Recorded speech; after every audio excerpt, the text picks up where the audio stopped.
They want you tired, they want you distracted, they want you doubting yourself, your ability, and the very path you were meant to walk. Look around at the pace of the world today, and you will see it, not in bold, obvious letters, but in the subtle wariness on people's faces, in the restless tapping of fingers against glowing screens, in the fog that settles over minds too drained to think clearly. A tired mind is an obedient mind, a distracted mind is a harmless mind, and a doubting mind is a defeated mind. If you do not guard your attention, your energy, and your faith in yourself, the world will drain them from you piece by piece until you wake one morning wondering where your life went. It will not be taken from you in a single act. It will be eroded in small, almost invisible ways, and the truth is, for most people, that erosion has already begun. It starts innocently enough. A little extra time scrolling through headlines you will never remember. A few more minutes spent absorbing someone else's drama instead of working on your own vision. A single morning where you decide to sleep in, just this once because the fire in you feels dim, and every time you let that happen, every time you trade your focus for noise, every time you give away your mental energy to trivial things, you hand over a small piece of your personal power. No one will stop you because the world is built to encourage it. The marketplace of distraction is open 24 hours a day, 7 days a week. There are entire industries designed to keep you looking down at your phone instead of up at your horizon.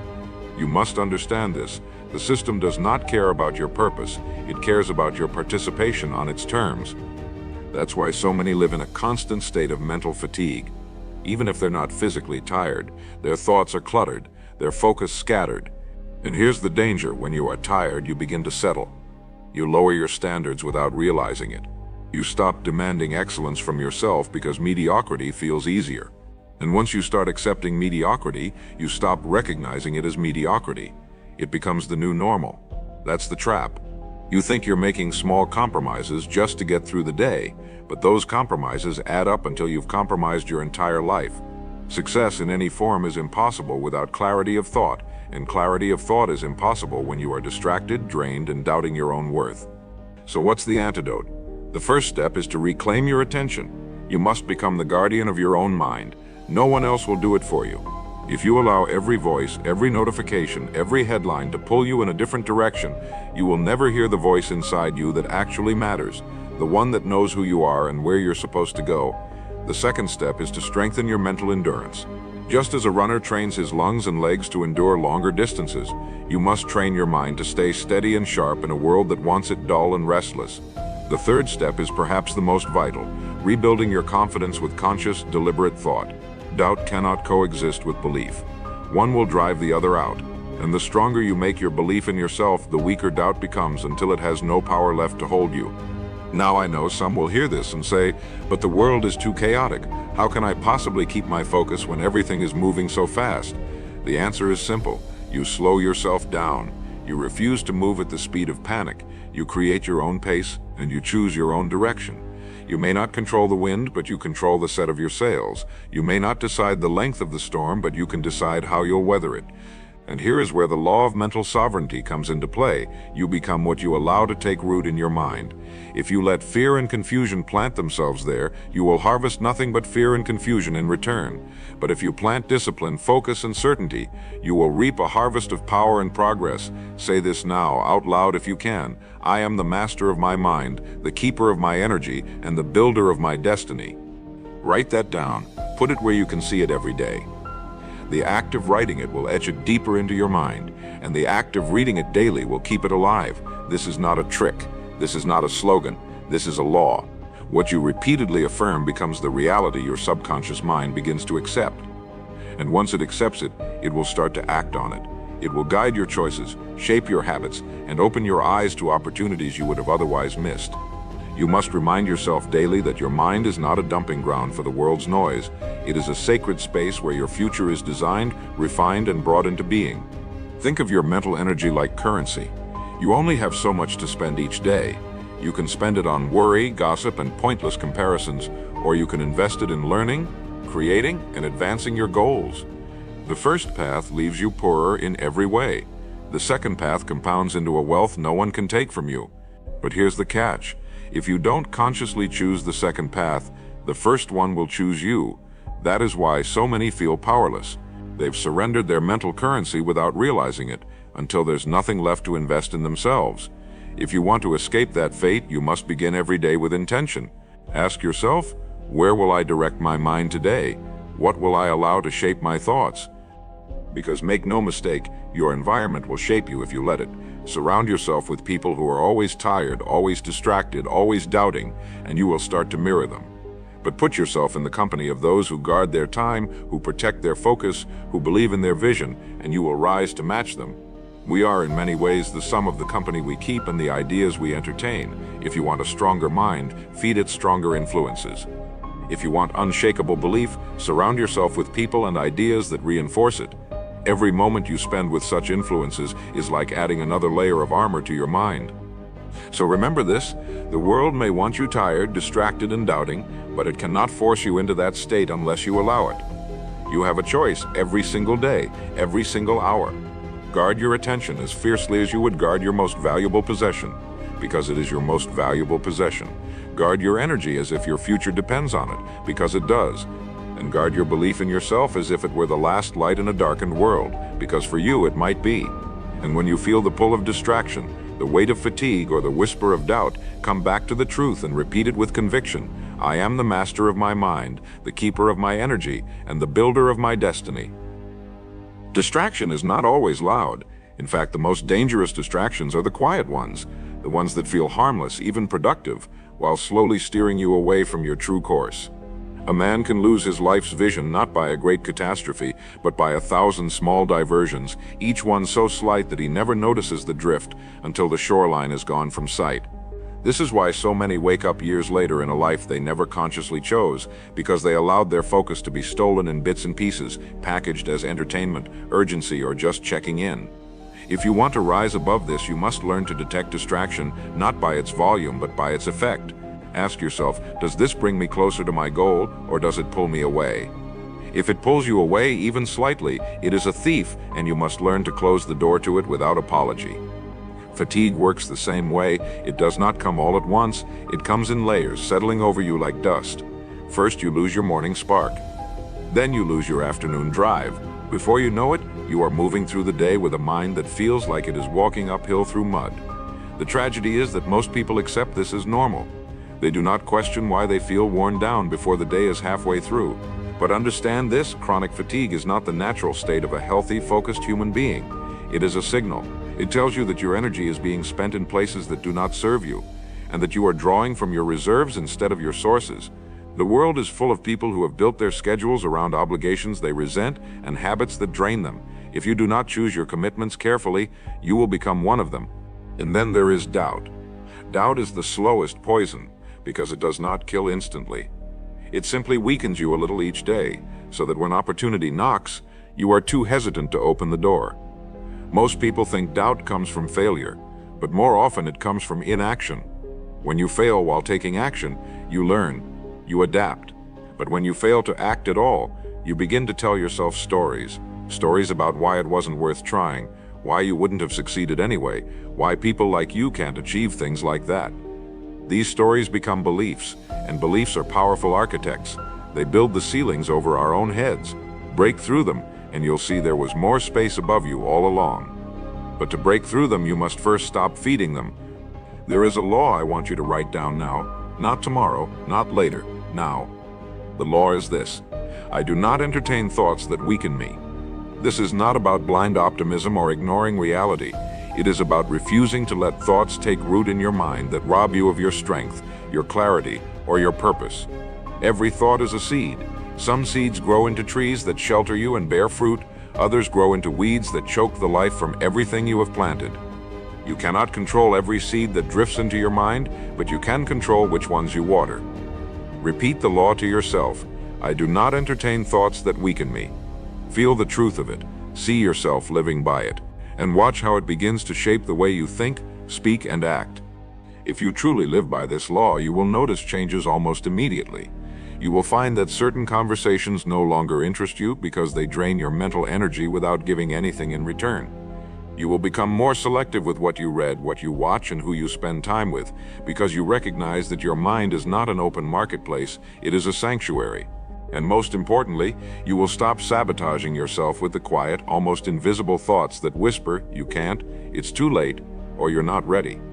Those thoughts will still try to appear, but you will see them for what they are, thieves, and you will deny them entry. Now, some will resist this discipline. They will say it's too rigid, that you can't live your life constantly guarding every thought. But that is like saying you can't live your life constantly guarding your home.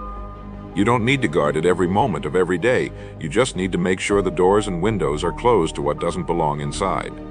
The same is true of your mind. Once you develop the habit of recognizing unhelpful thoughts, you will naturally keep them out without exhausting yourself.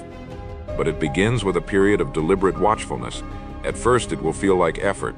Later, it will feel like strength. Consider how much energy you will have when you stop feeding doubt, stop giving attention to distractions, and stop carrying the weight of mental fatigue. That energy is not lost forever. It is still yours. It has simply been tied up in places that give you nothing back. Reclaim it, and you will discover that you are capable of far more than you believed. You will begin to see possibilities that were invisible to you before, because your vision will no longer be clouded by the fog of exhaustion and uncertainty. And here is the truth. Most of the time, it's not that you can't do something, it's that you can't see yourself doing it. Clear the fog and the path appears. And as you walk that path, you will notice something else. The world that once seemed overwhelming becomes manageable, even predictable. You will begin to see the patterns in the way people spend their days, the way they speak, the way they think, and you will see why they get the results they get. You will also see why the majority are tired, distracted, and doubting. They are playing a game they do not even realize exists, and the rules are written to keep them in place. But when you live by the law you just wrote down, you stop playing that game. You start living by a different set of rules, your own. So let it be your starting point today. I do not entertain thoughts that weaken me. Say it again, this time with the conviction of someone who understands the cost of ignoring it. This is your defense, your compass, and your foundation. Live by it, and you will not only guard your mind, you will sharpen it into a tool that cuts through confusion and leads you straight to the life you were meant to live. Once you begin guarding your mind, you will discover that strength attracts strength. The moment you stop giving your attention to weakness, you stop inviting it into your life. This is not magic, it is cause and effect. A person who refuses to entertain thoughts that weaken them begins to speak differently, stand differently, carry themselves differently. And the world notices. People who value growth will be drawn to you because your presence reinforces their own focus. People who thrive on distraction and doubt will quietly drift away because you no longer provide the audience or validation they need to sustain their habits. This natural separation is one of the clearest signs you are moving toward your potential. It is not your job to convince others to come with you. It is your job to keep walking the path with clarity, knowing that the right companions will match your pace. But here's the challenge. You will be tested. The world will not stop presenting opportunities to lose focus. In fact, once you begin to rise above distraction, it will test you even more. You may notice old habits trying to creep back in under new disguises. A quick phone check that turns into an hour, a necessary meeting that produces nothing but wasted energy. An urgent task that pulls you away from the work that actually matters. This is why you must develop not only discipline, but discernment. Discipline tells you to keep your commitments. Discernment tells you which commitments are worth keeping in the first place. Without discernment, you may be disciplined in the wrong direction. And in life, the wrong direction walked with great discipline will still lead you to the wrong destination. This is where we apply another law, one you should write down now. I direct my energy only toward what advances my purpose. Say it, write it, and let it become a filter for every decision you make. This law will simplify your life in ways you cannot imagine. Most of the stress people feel does not come from doing too little. It comes from doing too much of the wrong things. They are busy but not productive. They are active but not advancing. When you live by this law, you strip away the noise. You stop chasing everything and start building something. You stop scattering your efforts and start compounding them. The beauty of this approach is that it applies to every area of life. In your work, it means focusing on the tasks that create the greatest return, not the ones that simply fill the hours. In your relationships, it means spending time with people who inspire you to grow, not those who pull you back into old patterns. In your personal development, it means learning skills and adopting habits that align with the person you want to become, not the person you used to be. And when you truly commit to this, you will realize how much of your time and energy was once spent on things that did nothing to move you forward. Now let me address something that will happen when you live by this law. People will misunderstand you. They will call you distant, obsessed, even selfish. But understand this, the same people who benefit from your distraction will resent your focus. They will try to pull you back, not out of malice, but because your discipline challenges their comfort. You cannot live to ease their discomfort without sacrificing your own progress. Remember, you are not obligated to slow your pace to match someone else's hesitation. You are obligated to keep moving toward your purpose, and the more you do, the more you will inspire those who are ready to join you. As your focus sharpens, you will find that doubt loses its power. Doubt thrives in scattered energy. It feeds on unfinished projects, half-formed ideas, and inconsistent effort. But when you consistently direct your energy toward what advances your purpose, you build evidence for yourself. You begin to see results, even small ones, and those results become proof. Proof erases doubt, and once doubt begins to fade, your confidence grows, not as an empty affirmation, but as a grounded, unshakable certainty born from action. This is why so many fail at building belief in themselves. They try to think their way into confidence instead of acting their way into it. Another change you will notice is the way you handle setbacks. When your energy is directed by purpose, a setback is no longer a reason to quit. It is simply feedback. You see it for what it is, a correction, a signal to adjust your approach. You no longer waste energy on blaming, complaining, or questioning whether you should continue. The decision to continue was already made when you committed to your purpose. Now you simply adapt and proceed. This is a level of resilience most never reach because they have never made a deep commitment in the first place. Living by this law will also change your relationship with time. Most people treat time as something that happens to them. They talk about it slipping away, getting away from them, or running out. But when you direct your energy toward your purpose, you stop chasing time and start commanding it. You become intentional about your hours, knowing that each one invested in the right place compounds into greater progress. You understand that an hour spent in deep, focused work is worth more than 10 spent in distraction. And when you live this way, you no longer feel like life is passing you by. You feel like you are shaping it. So say it again. I direct my energy only toward what advances my purpose. Let it be the test for everything you do. Let it be the lens through which you view your commitments, your habits, and your goals. When you live by this law, you are no longer at the mercy of fatigue, distraction, and doubt. You are moving with intention. You are building with precision, and every step you take is a step closer to the life you were meant to create. When you begin to direct your energy only toward what advances your purpose, you will inevitably confront the reality of trade-offs. Every yes you give to one thing is a silent no to something else. The difference between those who achieve their vision and those who merely dream about it is that the achievers know this truth and act accordingly. They do not say yes lightly. They measure the cost. They understand that their time and energy are finite resources, and that spending them without care is no different than throwing gold coins into the wind. This is why purpose-driven living feels so different from the way most people operate. It is intentional, measured, and unafraid to let go of what doesn't belong. You cannot live a life of clarity if you are unwilling to close certain doors. But there is a trap here, and it is one that captures even disciplined people. It is the trap of the almost right choice. This is the commitment, opportunity, or project that looks like it might serve your purpose, but in truth, it only mimics the shape of what you need. These are the distractions dressed as progress. They keep you busy enough to feel productive, but they are not aligned enough to create real results. In fact, they may even drain the very energy you need for what truly matters.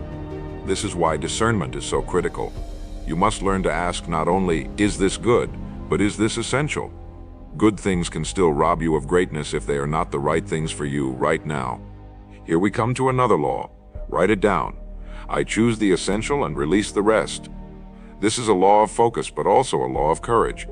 It takes courage to release something that is good but not great, especially when others cannot see your vision as clearly as you do. People will tell you to keep it all, to try everything, to be everywhere. But the law of the essential says otherwise. It says that true progress is made not by doing more, but by doing less of what doesn't matter. It is made by going deeper, not wider. It is made by channeling your resources into the vital few things that move the needle, rather than scattering them across the trivial many. The moment you embrace this law, you will feel resistance from both outside and within.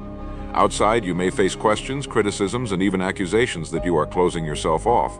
Inside, you may feel the pull of old habits, the fear of missing out, the discomfort of saying no, the urge to keep every option open. But freedom is not found in keeping every option open.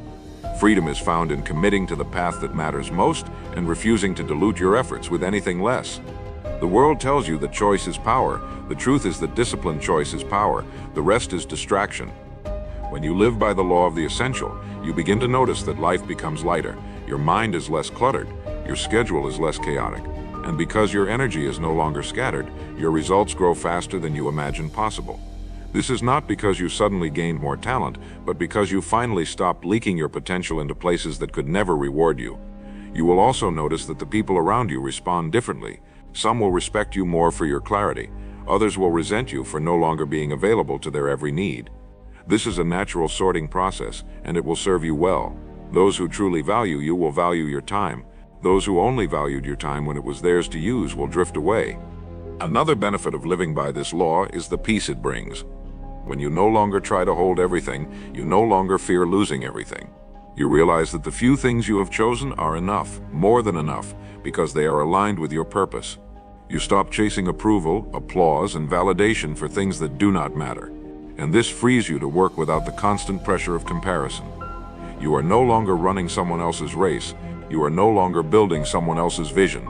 You are no longer exhausted by the weight of trying to be everything to everyone. You are moving at your own pace, in your own lane, toward your own goal. But perhaps the greatest change comes in how you think about time. When you choose the essential and release the rest, you stop living reactively. You are no longer pulled in 100 directions by other people's priorities. Instead, you wake each day knowing exactly where your energy will go. There is power in this kind of simplicity. It removes hesitation, because you have already decided. It removes overwhelm because you no longer feel the need to do it all. And it removes guilt because you know that the few things you are doing are the most important things you could possibly be doing. So let this law take root in you. I choose the essential and release the rest. Say it now, with the calm certainty of someone who knows the value of their life and refuses to spend it on what doesn't matter. When you commit to this, you will not only guard your focus, you will multiply it. You will discover that less is not a limitation but a force multiplier. And in a world that wants you tired, distracted, and doubting, that is a kind of strength few will ever know. Once you have chosen the essential and released the rest, something remarkable happens. You begin to feel the full weight of your own agency. You realize that you are not merely reacting to life, you are shaping it. You see clearly that every choice you make is a vote for the kind of person you are becoming, and that the accumulation of these votes determines your future.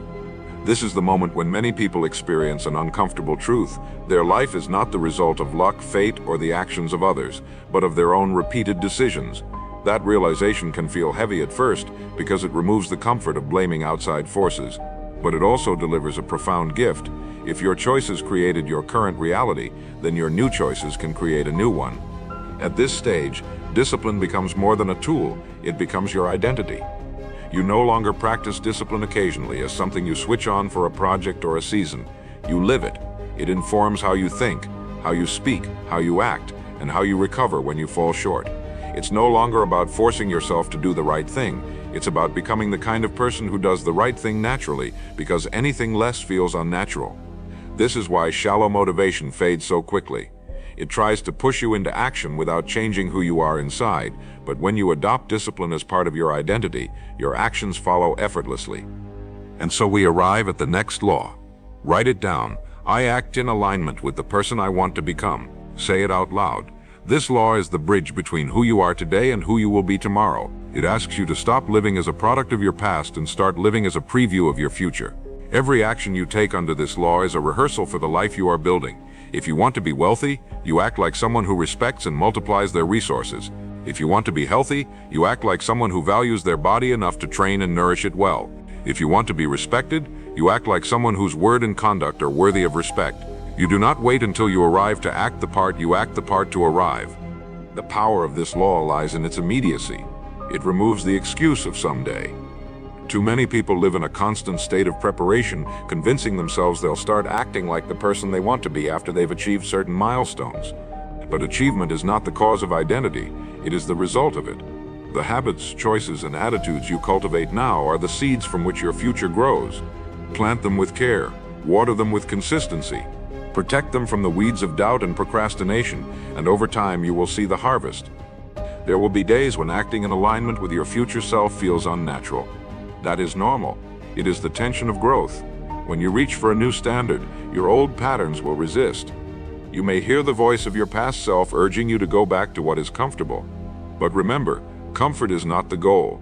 Transformation is. Every time you choose the action that aligns with your future rather than your past, you weaken the hold of the old identity and strengthen the foundation of the new one. And soon the actions that once felt forced will feel natural, while the old habits will feel foreign. This is also where your environment becomes critical. You cannot consistently act like the person you want to become if you surround yourself with people and influences that reinforce the person you no longer wish to be.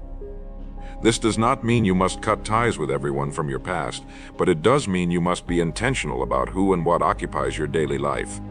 Seek out people whose habits, values, and vision align with where you are going. Fill your mind with information and inspiration that reinforces your new identity. Reduce exposure to anything that tempts you to shrink back into the old one. This is not isolation, it is cultivation. Living by this law changes the way you handle opportunities. You begin to evaluate them not just by their immediate benefit, but by whether they are congruent with your future self. You ask, would the person I want to become say yes to this? And if the answer is no, you decline, even if the opportunity looks appealing in the short term.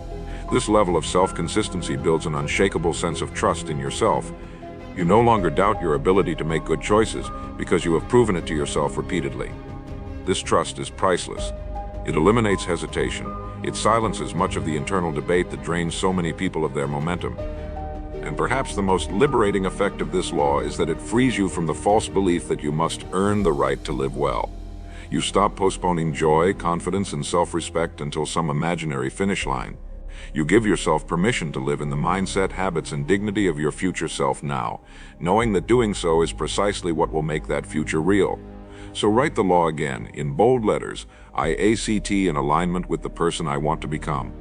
Read it every morning until it becomes second nature. The more you practice it, the more you will see that the gap between who you are and who you want to be is not a distance, it is a decision. When you act in alignment with the person you want to become, the world begins to respond to you differently.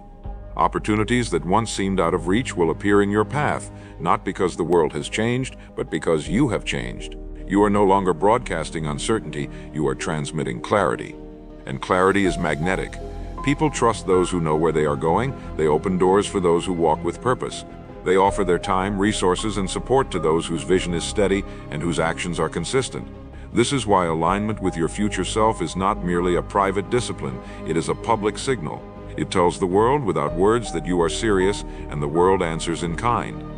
Yet here lies the paradox. You must be prepared for resistance even as support grows. The same clarity that attracts the right opportunities will also repel the wrong ones. The same confidence that draws allies will provoke envy in those who are not ready to face their own stagnation. You will notice people who once felt comfortable around you becoming uneasy, not because you have judged them, but because your growth shines a light on their inaction. This is a test of your resolve. You must learn to keep your course steady without shrinking to make others comfortable. If you slow your stride every time someone complains about your pace, you will never reach the destination you set for yourself. This is where the next law becomes critical. Write it down now. I advance without permission. This law frees you from the invisible chains of waiting for approval, waiting for validation, waiting for someone to tell you it's the right time. The truth is, no one is coming to hand you a stamped invitation to live your own life. If you keep waiting for universal agreement, you will die waiting. Advancement is a choice you make and a responsibility you own. You must be willing to take steps forward even when the people around you do not yet understand where you are headed. In time, your results will speak for themselves, but you cannot delay the journey until the chorus of approval begins. Living by this law requires a mindset shift. Instead of asking, will they accept this? You ask, will this move me closer to my purpose? If the answer is yes, you proceed politely, respectfully, but without hesitation. And when fear whispers that you might be overstepping, remind yourself that progress always feels like overstepping to those who have settled. Remember that the greatest advancements in history were made by individuals who moved before the crowd believed it was possible. If they had waited for permission, they would still be waiting, and the world would be poorer for it. You will find that advancing without permission often requires breaking unspoken rules, rules that exist not because they are just, but because they are comfortable for the majority. These are the rules that say, don't stand out too much, don't question how things are done, or stay in your lane. But lanes are man-made. They are designed to keep the flow predictable, not to ensure that you reach your potential. If you want to live a predictable, average life, stay in the lane assigned to you. If you want to live the life you were called to live, be willing to step across the lines when your purpose demands it. This does not mean you become reckless. Advancing without permission is not about ignoring wisdom or refusing guidance. It is about refusing paralysis. It is about recognizing that there is a difference between legitimate counsel and disguised discouragement. Legitimate counsel sharpens your strategy. Disguised discouragement weakens your resolve. The former you should welcome, the latter you must dismiss. And here is where discernment returns again, because you will need to know the difference. If advice leads you to clearer, stronger action, it is worth keeping. If it leaves you doubting yourself and stalling your progress, it is worth discarding. Advancing without permission also changes the way you view failure. When you wait for approval before acting, failure feels like an embarrassment. It confirms the doubts of those who warned you to slow down. But when you act from your own conviction, failure becomes a lesson entirely your own. You own the result, good or bad, and that ownership is liberating. You learn faster because you are not waiting for someone else to analyze your mistakes for you. You adapt quicker because you are already in motion, and you recover stronger because you know that the authority to move forward has always belonged to you. So say it again, I advance without permission. Let it be the antidote to hesitation, the cure for the quiet death of waiting. You have one life, and the clock is ticking whether you move or not. Every day spent waiting for the perfect moment is a day spent drifting further from it. Advancement is not about recklessness. It is about refusing to be held hostage by fear, doubt, or the approval of others. Live this law and you will find that the path ahead may not always be easy, but it will always be yours.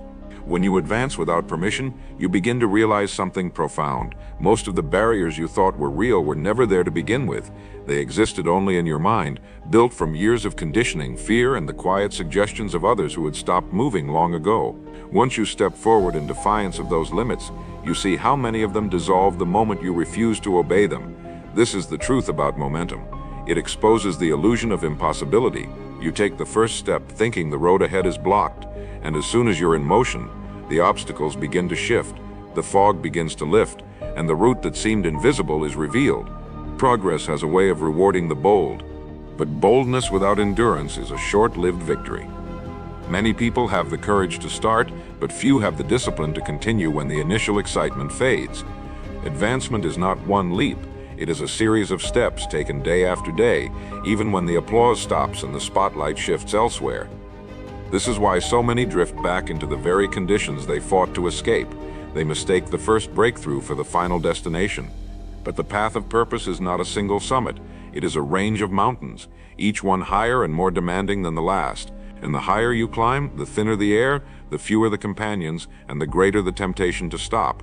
This is where the next law must become your constant companion. Write it down now. I persist until the mission is complete. Say it with weight, because this is not a casual statement. It is a contract.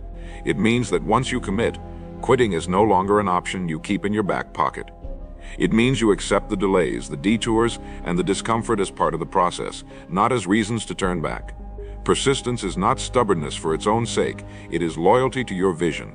It is the refusal to betray the future you swore to build, no matter how long the road becomes or how rough the terrain feels beneath your feet. Living by this law requires a shift in how you interpret challenges.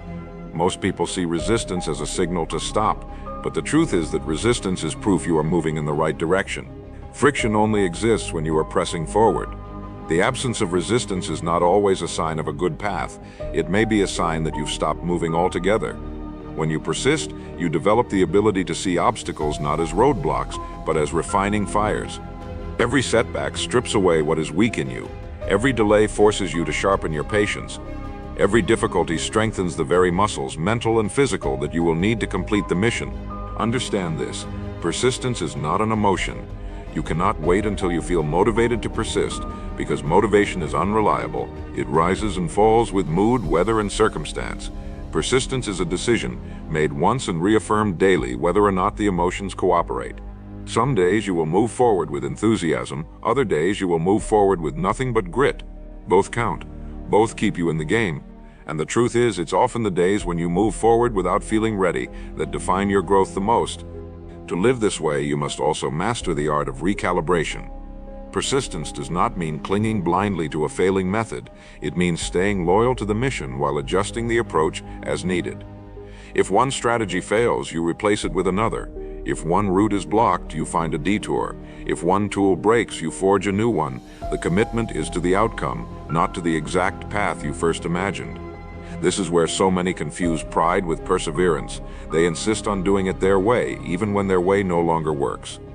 True persistence is humble enough to adapt, yet fierce enough to never retreat. You will find that the deeper you commit to persistence, the quieter your mind becomes. The constant inner debate, should I keep going, should I turn back, fades away, because the decision has already been made. You are no longer negotiating with yourself every time conditions become unfavorable. You are simply executing the plan until the mission is complete. This frees an enormous amount of mental energy, which you can now invest in creative problem solving instead of self-doubt.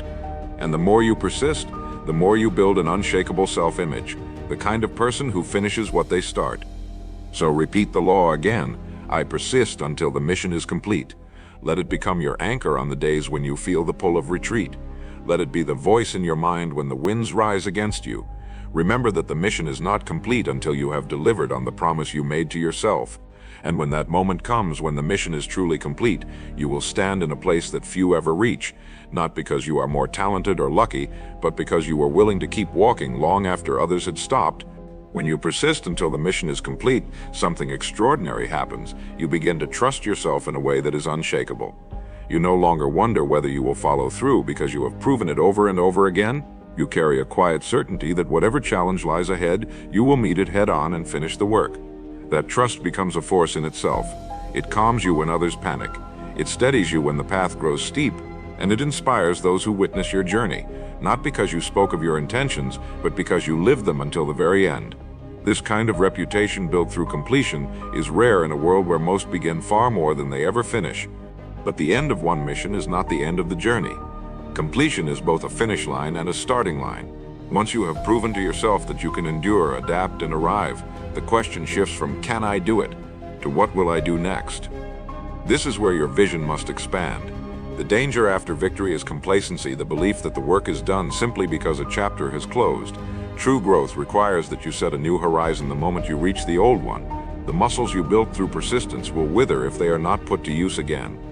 The discipline you forged will dull if it is not sharpened against a new challenge. A completed mission is not a retirement, it is a recalibration. And so the final law emerges, the one that ties together everything we have spoken of. Write it now. I live in perpetual ascent.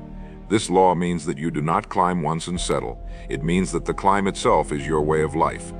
It is the refusal to plateau, the decision to continually seek higher ground in skill, in character, in contribution.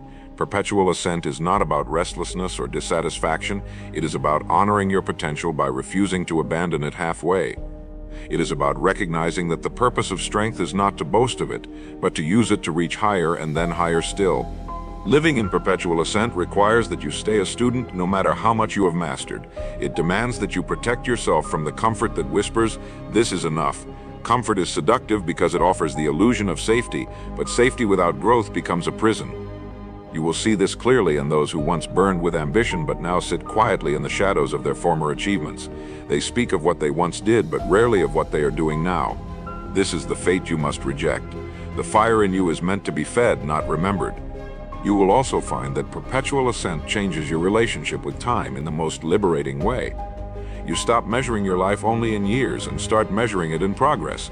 A year without growth feels incomplete, no matter how easy it was.